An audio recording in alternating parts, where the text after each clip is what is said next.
Reference recommendations for the 2010-2011 school year.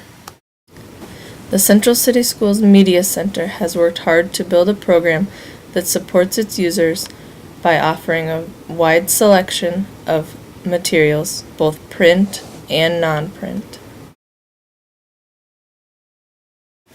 Because books and materials can be very expensive, our reference section has lacked. However, a reference section is a very important part of the Library Media Center. This year we chose to weed out a lot of our reference section. This is our current reference section. As you can see, many of the books are out of date or in bad shape. We need your help from the community, parents, and school board to purchase new reference materials for our students to use. The first book I'd like to recommend is Time for Kids Almanac 2010. The arrangement of this book makes it easy to navigate. There's a very specific table of contents and an index. Everything is arranged by subject for easy searching. I enjoy the format of this book because it has attractive photos and uses bold words and multicolored text to pull the reader in. It has a style easy enough to be read by elementary students. The most recent children's almanac that we currently have is from 2004. Acquiring the 2010 edition would give us recently updated information. This is the 10th year that Time for Kids has released an almanac. An almanac is a book full of short entries that contain facts and figures about a given year. This almanac is aimed towards children in grades 3 through 7 and is designed for their use. This year, the 3rd grade teachers approached me and asked if we had any almanacs.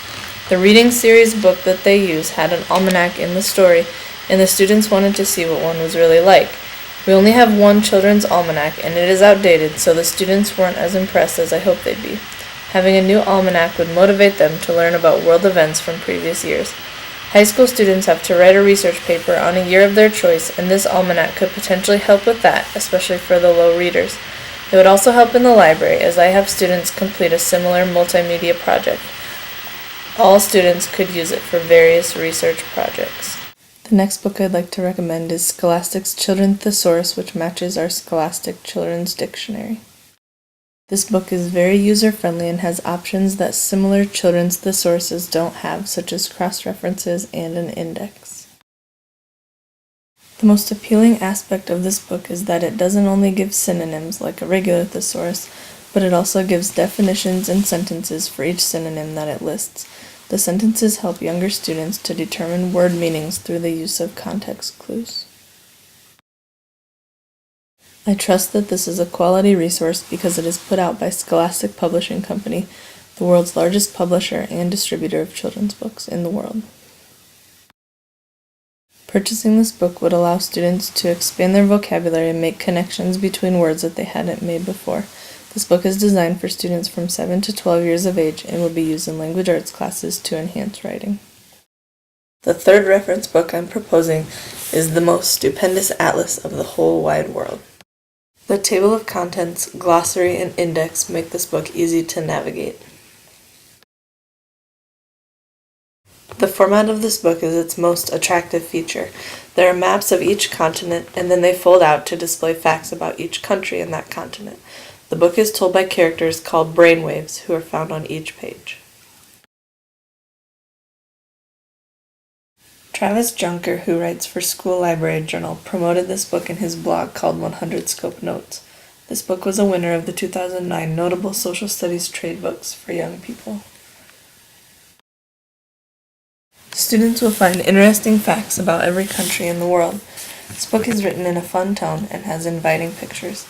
It is also a fun book just to browse through. This book would be a great resource for 3rd through 6th grade social studies. 3rd grade learns continents, 4th grade studies states, and 5th and 6th grade study world cultures. This book is so much more than just a book of maps. The final book I'd like to recommend is Yes We Can, a biography of Barack Obama. This book has many helpful resources, including a table of contents, a bibliography, an appendix of quotations, an index, and helpful web resources. What I like about this book is that it begins and ends each chapter with a quotation by Barack Obama that relates to the content of the chapter. The book also has pictures from his childhood through his campaign run. The purpose of this book isn't to tell about Barack being president, but rather his rise to candidacy. It is a story of overcoming racial barriers through hope and hard work. This book would be considered out of date because it highlights Obama winning the Democratic nomination, not the presidential election. However, it does a great job explaining how he became so popular, and that is an important part of politics that other biographies don't include. Garen Thomas, the author, is a popular editor who has a strong reputation. She includes a resource list, which would give students places to find more information. Our high school biography section is very outdated, and we don't have any books on Barack Obama. This book would be useful for our high school government and history classes, as well as for leisure reading. All 4 of these books would be an excellent addition to our current reference materials. They would help our students become better researchers. Please consider my recommendations and support your children's library.